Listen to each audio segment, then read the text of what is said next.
Hi everybody, welcome back to Project Happy Home. For those of you who are new here, welcome. I'm Tanya, a doctor, lawyer turned homeschool mom of 3 kids ages 9, 6, and 4.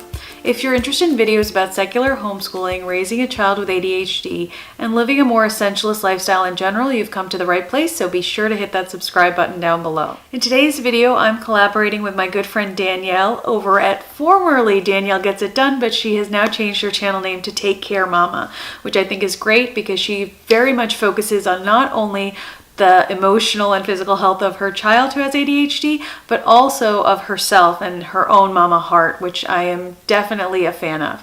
So be sure at the end of this video to check out my friend Danielle's video on this topic at TakeCareMama.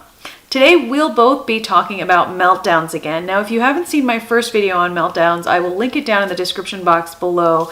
So be sure to check it out because I sort of walk through my experience with meltdowns, how I feel the best way to address them is, etc. In this video, I didn't want to just reiterate everything I had said previously, so I thought I would talk to you in a more informal way about some of the things that I believe about meltdowns, some of the things that I have failed in when it comes to dealing with meltdowns, and some of the tips that I find to be the most helpful. Because in all honesty, when our children are melting down, I feel that our focus, instead of being on adjusting their behavior, adjusting how they react to situations, our real focus should be on us and how we react to their meltdowns, how we can bring them back into a place of safety. Be sure to check out my first video, however, because I do think it sets up for our discussion that we're about to have here. With respect to meltdowns in our children who have ADHD, I think the thing to remember is that ADHD is a neurobiological developmental disorder, right? There is something going on in their brains where their brains are not maturing at the same rate as other children of their chronological age. So when you look at your 5-year-old or your 7-year-old or your 8-year-old, you cannot expect them to behave in the way of a neurotypical child who is their age. And I think everything needs to start there with our children. You cannot expect your 9-year-old to react to a disappointment or a delay or frustration in the same way that a neurotypical 9-year-old would react. It's probably better to expect an emotional reaction of a child who is 3 to 4 to 5 years younger than them. So if you have a 9-year-old, for example, who's acting out and tantruming in a way that makes you want to say, act your age, that is an unfair thing to say to that child. And I do not say that with any kind of censure because I myself have said it to my son. I have said it far more times than I want to admit.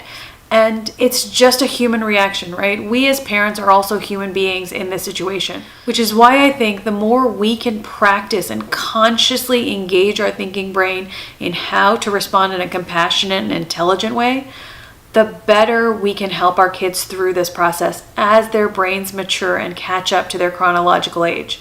Because I cannot look at my 9-year-old son and expect him to act like a neurotypical 9-year-old. I need to look at him in his moment of distress and expect the behavior of a 6-year-old from him and respond to him with that type of compassion. So that's first, right? Look at your child and see their emotional age in this moment and not their chronological age. The second step for us as parents is to respond with 3 questions in mind. And these are from a book by Dan Siegel, who wrote The Whole Brain Child. And I believe this is either from that book or the other book he wrote on no drama discipline. But basically he talks about asking the questions why, what, and how. The why is basically, why is my child melting down this way right now? Why is this their reaction? Literally, why? Why are they melting down? Is it because their shoes feel too tight? Is it because they're really disappointed that they were about to have a play date and they couldn't have a play date? Is it because they couldn't have the dessert that they wanted? Is it because their sister got to choose the movie for the night? You need to figure out that initial why before you go to a place of reaction and just punishing them for their loud behavior, their inappropriate behavior, their embarrassing behavior, whatever it may be. So why? Ask the question why. And if you don't know why, engage the child in conversation. Get down to their level and figure it out with compassion. Give them a safe space so that they can talk to you. And at the beginning, this might not be easy for you because you may have reacted with anger in the past several times. You may have acted with frustration in an attempt to shut down their emotions several times. But the more you and the child practice this safety, this compassionate response, the easier it will be for your child to share with you why they're actually feeling this way. 2, the question is what? What lesson do I want to teach my child, and what can I do to gather them out of this moment and to bring them to a safer emotional space? What actually is my purpose here? Because I guarantee you, if you start asking yourself that question, the answer to that question will never be, I'm going to scream at them, I'm going to ask them to quiet down, I'm going to ask them to shut down all external noise and crying and tantrumingness. Because the what is a really important question.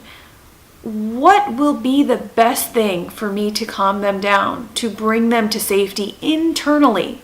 What is the best thing? Shouting in their face probably isn't the best thing. Screaming at them to act their age isn't the best thing. Taking them out of the space in a violent way isn't the best thing. Sending them to a corner by themselves to feel even more isolated and alone and abnormal probably isn't the best thing. So ask yourself that question. What is the lesson we're trying to get to here? What is the ultimate destination that I want to go to here with this child? I have a child who doesn't have ADHD, who has much more sensory processing type of disorders. For her, it really helps to get down to her level, a safe distance away from her, not too close, not crowding her, and to just narrate what I'm seeing. You're kicking and screaming. You seem to be really upset. Are you upset right now? Give them a little bit of respect. They can tell you how they feel. You might be wrong. You might say, it seems like you're upset with your sister. It seems like you're upset with me. Are you upset with me? And sometimes they say no, and sometimes they'll say yes, and they'll explain. You can say, I would like to help you. I don't know how to help you the best. Can you tell me what I can do to help you? And if they scream and holler and say no, you can sit there and say, I am here for you still. When you can figure out how I can help you best, I'll be here for you. And if they're still carrying on, you can offer suggestions. Would you like me to pat your back? Would you like me to hug you? Would you like me to get you a drink of water? Would you like to come outside with me? Would you like to go on a walk with me? Would you like something? And if they keep carrying on, you can still say, I am still going to be here for you. I will be here. Sometimes, though, a child might like their own privacy in that moment. Would you like me to leave? Sometimes they'll holler yes, sometimes they'll holler no. If they ask me to leave, I generally will leave and try to stay close so that if they want me back right away, I can come back. Because I think a lot of the books and parenting experts talk about meltdowns like there's these 3 things you're going to do and the meltdown is going to stop and everything's going to be hunky-dory and you will be connected and everything will be like kumbaya. And that's just not the case, right? We as parents have been in situations where we're actually in the right frame of mind. We're asking these questions gently. We're trying to offer comfort. We're trying to do all of those right things. And the meltdown just isn't stopping. In that storm, I think the most important message we can give our children is that I love you always, despite the noise and the clamor and the tumult of your emotions. I love you always, not only when you're pleasant to be around. I love you always. There's a saying that I say to my kids, which is feelings and fights are the weather and love is the sky. Stormy days will come, sunny days will come, snowy days will come. It'll rain for weeks on end, but love is the sky. The constant that surrounds us in this family is love. That is always there. And a different variety of emotions and fights and things can swarm over the sky, and for days on end. But the sky, the love is big enough to hold them all. And when we tell our children, if you're going to behave this way, I'm going to put you outside, or I'm going to put you in your room, or I don't want you around us, I think that really does communicate this idea that I only love you when you're being really funny and nice and kind. And I think that can be damaging over time because it gives children this idea that there's a right way to be if you want to be loved. And I don't think that's true. I do think that it's important to keep your other children safe. I think it's important to tell children, you're not in the right frame of mind right now to play with us, you're disrupting the game. Like let's say a child throws a tantrum in the middle of a board game. I'm going to walk with you to your room. I'll sit with you for a while, until you calm down. I think it's important to convey the idea that there is a right time and place to behave in a certain way, but to also be with them in their emotional storm if they want you there. And I think the more we practice that as parents, the easier it will become for both us and the child to genuinely feel that love in those difficult meltdown moments. Because the biggest problem I have with a lot of the parenting books and the videos and the helpful hints blog articles is just this idea that there is a beginning and an end to a tantrum. And often there isn't a clear beginning and an end. Often the stimulus is unknown to us, which is why it's important to ask the why, so we can gather that information over time and try to minimize that in the future. I also think that it's important to ask the what. What lesson do I want to teach? What outcome do I want from this? And that allows you to guard your own tongue and to guard how you actually feel towards this child in the moment, because they are your small person. They are your most precious person, right?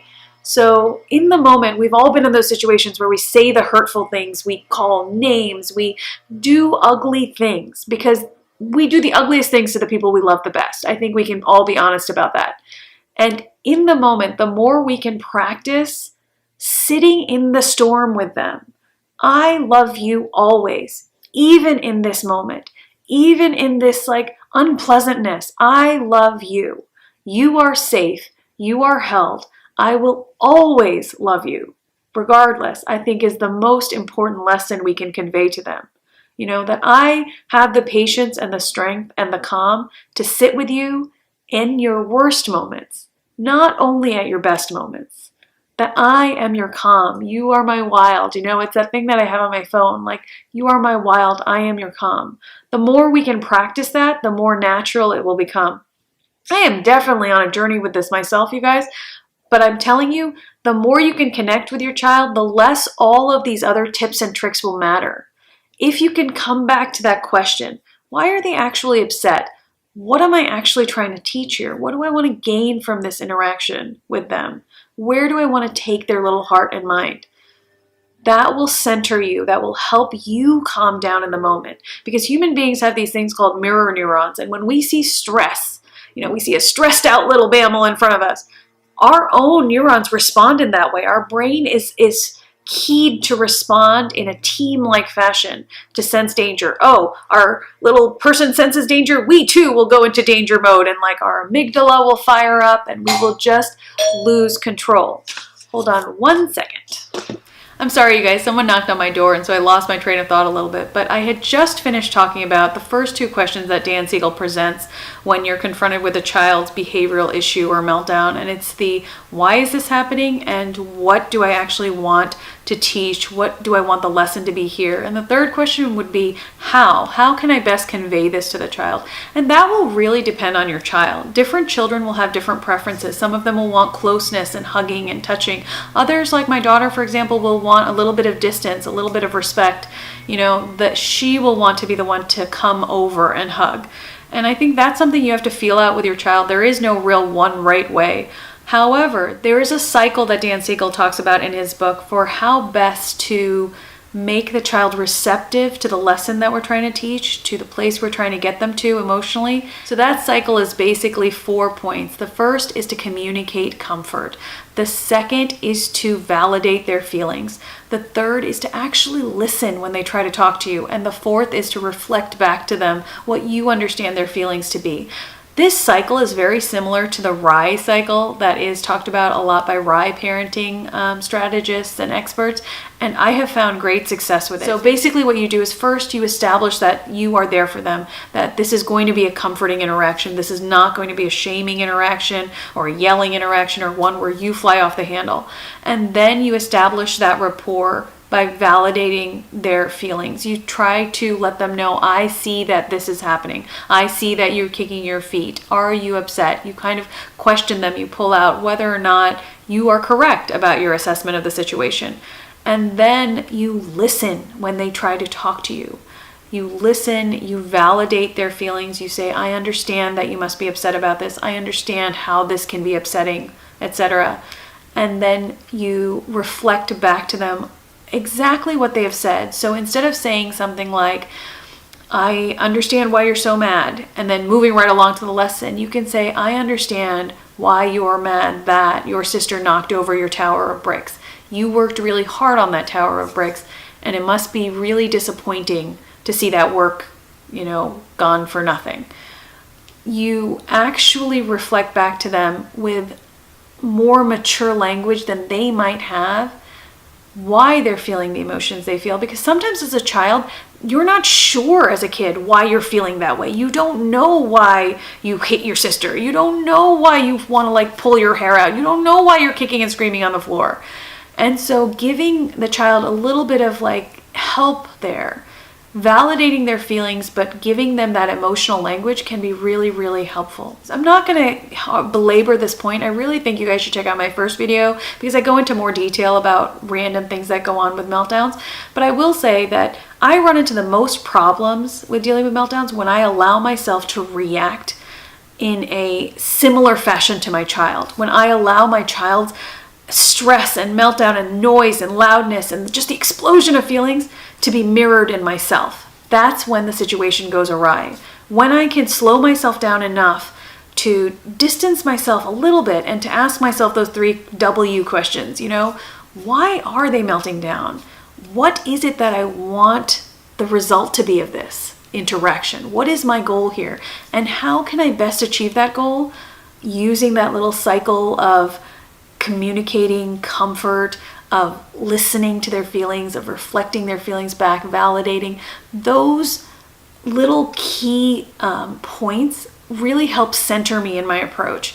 And the more we practice it, the better we get. The more we practice it, the safer they feel. So much about addressing our children's meltdowns is about addressing our own reactivity to them. And that would be my advice to you, is to really work on yourself first in your child's meltdown moments instead of working on them. Really try to be the calm in the storm and communicate that comfort that you want to be with your child, not only in their pleasant, happy-go-lucky moments, but also in their worst moments. You are their lighthouse in the storm. You are the safe point. You are that light in the harbor. You will always be there. And that's basically all I have to say on the topic for today, you guys. I really hope that this video has been helpful. Don't forget to check out my friend Danielle's video over at TakeCareMama, her new channel. And I wish you guys the very best day with your kids.